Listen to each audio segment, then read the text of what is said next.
There is growing concern tonight that the U.S. military may be responsible for the deaths of many dozens of civilians in the tough urban combat in Mosul, Iraq. Iraq's military, backed by U.S. airstrikes and special operations forces, is liberating the city of 1 million from ISIS. Since last fall, nearly 800 Iraqi troops have been killed, 4,600 wounded. David Martin has been looking into the civilian deaths. American officers have now inspected the collapsed building where upwards of 100 civilians, including women and children, were buried alive.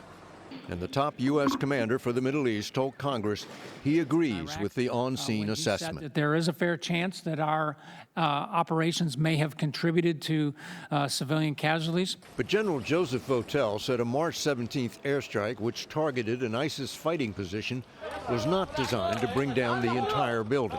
The munition that was employed here should not have created the effects that have been observed. One possibility is that shockwaves from the fighting in West Mosul, the heaviest urban combat since World War II, had so weakened the structure it could not stand another blast.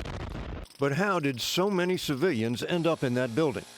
Had they gone there to take shelter, or had they been herded there by ISIS?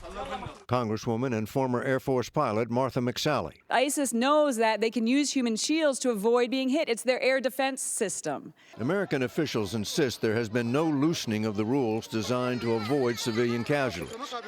But late last year, the authority to approve strikes was delegated to officers closer to the battlefield. That was intended to speed up the time it takes to call in a strike, but it also reduced the number of double checks needed before a pilot can squeeze the trigger. Scott? David Martin at the Pentagon. David, thank you.